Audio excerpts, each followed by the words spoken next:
Assalamualaikum warahmatullahi wabarakatuh. Bismillahirrahmanirrahim. Alhamdulillahi rabbil alamin. Wa bihi nasta'inu ala umuri dunya waddin. Wassalatu wassalamu ala asyrafil anbiya'i wal mursalin. Sayyidina wa maulana Muhammadin wa ala alihi wa ashabihi ajma'in. Allahumma salli ala nuril anwar wa siril asrar wa tiryakil aghyar wa miftah ibadil yasar Sayyidina Muhammadin al-Mukhtar wa alihi al-abkhar wa ashabihi al-akhyar adada ni'amillahi wa ifdalih. Ila hadratil mukarramin wal muhtaramin, para habaib dan para alim ulama, para pencinta Nabi kita Muhammad sallallahu alaihi wasallam, yang mudah-mudahan malam ini kita mendapatkan kemuliaan dari Allah Subhanahu wa taala. Terutama sekali pada akhi fillah Al-Habib Hasan Ibn Al-Habib Abdul Qadir bin Muhsin bin Abdullah bin Muhsin Al-Attas. Semoga oleh Allah dimuliakan dan dipanjangkan umur, dan segala hajat dan maksudnya dikabulkan oleh Allah Subhanahu wa taala. Malam ini kita dipertemukan oleh Allah di dalam taman, yang mana taman ini dipenuhi dan dipadati oleh para malaikat.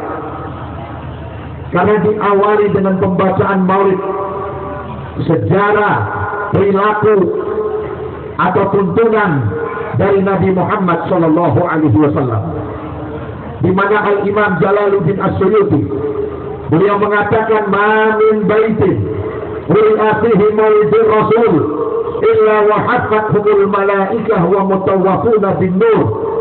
Apabila di satu tempat dibacakan riwayat hidup Nabi Muhammad, maka berkumpullah malaikat memadati tempat tersebut, dan nur Nabi Muhammad berputar-putar menyaksikan hati orang yang rindu kepada Nabi Muhammad sallallahu alaihi wasallam. Dan lebih-lebih tempat ini dihadiri oleh para ulama, para habaib, orang-orang saleh, bahkan para auliyanya yang datang dari Hadramut pun ikut hadir di tempat ini. Tentunya tempat ini mengandung makna. Maka oleh karena itu, saudara-saudara, banyak ilmu yang sudah kita terima, banyak ilmu yang sudah kita dapati. Semua guru-guru kita menekankan kepada kita agar kita jangan meninggalkan daripada sunnah Nabi Muhammad SAW. Karena yang paling mahal di akhir zaman bukan perempuan cantik, bukan suami ganteng. Yang paling mahal, kata Nabi, ada 3. Sayati alaikum zamanun la yakunu fihi syai'un azza min salatin. Nanti akan datang di satu zaman, yaitu akhir. Zaman-zaman sekarang sudah termasuk zaman akhir. Tidak ada yang lebih mahal kecuali dari yang 3. Yang pertama, dirhamin halal, cari duit yang halal. Di akhir zaman sangat sulit, saudara-saudara hadirin. Makanya kalau di akhir zaman banyak orang doanya nggak mustajab, doanya nggak diterima oleh Allah. Kenapa? Perutnya sudah campur baur antara yang halal dan yang haram. Yang kedua apa? Au akhir yasta'nis, yaitu memiliki saudara yang bisa menyenangkan hati. Saudara yang bisa menyenangkan hati, saudara yang satu akidah, akidahnya ahlu sunnah wal jamaah, saudara yang cinta Rasulullah, saudara yang cinta aulia Allah, saudara yang cinta dengan majlis-majlis kebaikan. Ini saudara yang menyenangkan, saudara-saudara hadirin. Oleh karena itu, hati-hati cari teman, cari saudara.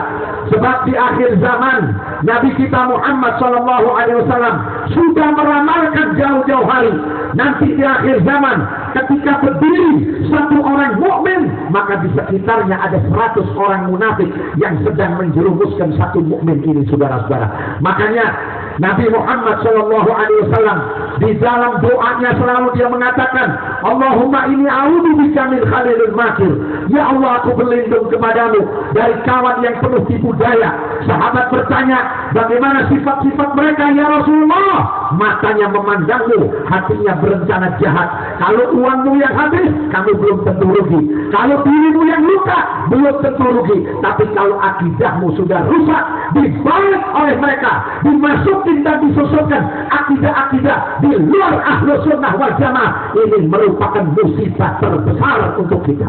Maka oleh karena itu, saya pesankan kepada saudara-saudaraku yang masih muda, cari orang yang bisa menuntun kita dan meluruskan kita agar kita tidak keluar daripada akidah Ahlus Sunnah wal Jamaah. Sekarang penyusup-penyusup untuk menghancurkan akidah Ahlus Sunnah wal Jamaah sudah bertebaran di mana-mana. Saya teringat dengan doanya Habib Ali bin Muhammad Al-Habsyi radhiyallahu ta'ala anhu warḍah. Allahumma inni abra'u ilaika min aqidatin la ya'taqiduha salafuna salihun. Ya Allah, aku berlepas diri, aku pasrah kepadamu ya Allah dari akidah yang tidak pernah dipegang dan dipercayai oleh pendahulu-pendahulu kami yang saleh. Kenapa saudara-saudara? Kalau kita sudah masuk akidah di luar Ahlus Sunnah wal Jamaah, kita tidak akan menghormati pendahulu-pendahulu kita. Kita tidak akan menghargai pendahulu-pendahulu kita. Berapa banyak orang-orang yang mengaku muslim sengaja menghilangkan perjuangan para salaf kita. Habib Abdullah bin Muhsin Al-Attas bukan cuma sekedar wali kutub, bukan sekedar ulama, tapi beliau ikut andil atas kemerdekaan Indonesia. Tapi mana mereka tidak disebut guru bangsa, malah orang yang sesat, orang yang membuat ajaran sesat dijadikan sebagai guru bangsa, dikubur di makam pahlawan. Ada lagi yang kuburannya mau dibangun 40 miliar. Inilah menunjukkan pemerintah kita sudah buta, sudah tidak bisa melihat mana ulama yang bermanfaat, mana orang-orang yang mengaku ulama tapi jaringan-jaringan jaringan yang menyesatkan dan membawa umat kepada kesesatan. Oleh karena itu, Majlis Nurul Fatah ini merupakan kepanjangan tangan daripada Habib Abdullah bin Muhsin. Habib Hasan bin Abdul Qadir salah satu cucu daripada Habib Abdullah bin Muhsin. Cucu Habib Abdullah bin Muhsin banyak, anak beliau banyak, tapi alhamdulillah salah satu cucu beliau seorang yang berusia muda, mungkin umurnya jauh daripada saya, tapi Allah berikan kemampuan. Inilah merupakan kepercayaan Habib Abdullah bin Muhsin Al-Attas untuk mengajak umat melalui Habib Hasan. Jangan tinggalkan relnya Habib Hasan, pegang terus Habib Hasan, karena Habib Hasan akan mengantarkan kita kepada Habib Abdullah, dan Habib Abdullah akan mengantarkan kepada Datuknya Muhammad Sallallahu Alaihi Wasallam.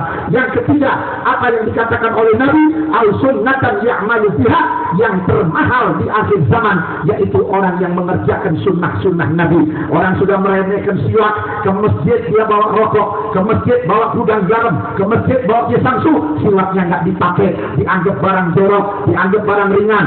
Habis sholat tidak berdoa, habis sholat tidak berzikir, mengaku pengikut sunnah Nabi, mengaku sebagai pengikut Rasul, tapi tidak mempraktikkan daripada ajaran Rasul. Nabi Muhammad tidak butuh casing kepada umatnya. Saudara boleh berpeci putih, saudara boleh bersorban, saudara boleh berjubah, tapi hatinya pun ikut bersorban dan berjubah untuk mengikuti sunnah-sunnah Nabi Muhammad Sallallahu Alaihi Wasallam. Nabi Muhammad foto kepada umat yang berakhlak di dalam pribadinya, akhlak di dalam batinnya, akhlak di dalam sikap dan tutur katanya, karena Nabi Muhammad tidak mau dikecewakan. Saudara-saudara hadirin, Nabi berpesan kepada kita, Nabi berpesan kepada umatnya, la tusawwidu wajhi indallahi bi sayyiati a'malikum. Jangan kamu coret hitam wajahku dengan kejelekan-kejelekan amalmu. Aku sudah mohonkan kepada Allah supaya kamu selamat di atas siratal mustaqim, supaya kamu tidak tercebur dalam neraka jahanam. Tapi jangan kau kecewakan aku. Aku sudah bela mati-matian untuk memberikan syafaat kepadamu. Kamu datang dengan membawa keburukan-keburukan. Makanya Nabi waktu ditanya oleh Sayyidina Umar, ya Umar, ya Rasulullah, bagaimana nanti keadaan umatmu di mana akhirat? Bagaimana sifat-sifatnya?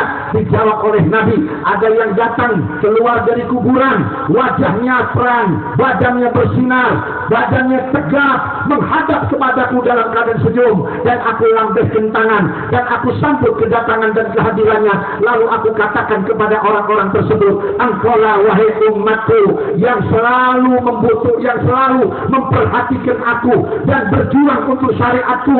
Engkau sabar dengan cacian, engkau sabar dengan hinaan, engkau sabar dengan fitnaan, tapi engkau berjalan terus di atas relku, di atas jalanku, maka aku akan mintakan syafaat utama untukmu. Datang lagi orang merangkak seperti kucing, mohon maaf, hidungnya keluar darah, mulutnya keluar darah, kupingnya keluar darah, pantatnya keluar darah. Siapa mereka ini? Mereka ini adalah umat Muhammad yang matanya tidak pernah melihat kebenaran-kebenaran, hidungnya digunakan untuk mencolok yang jelek-jelek, kupingnya untuk mendengar yang maksiat, tidak mau menerima ajaran Nabi Muhammad. Lewat para ulama, lewat para habaib, lewat para zuriat, mereka anggap sepi semuanya. Pengajian-pengajian dibesarkan hanya tertawa, pengajian-pengajian dibesarkan hanya dengan ngomong jorok, nasihat yang baik tidak diikuti. Nanti kamu akan keluar darah dengan aroma yang paling busuk dan Nabi tidak akan kenal kepada kamu. Kemudian kenapa pantatnya keluar darah, kemaluannya keluar darah? Mereka suka membelakangi apa yang dituntut oleh Nabi.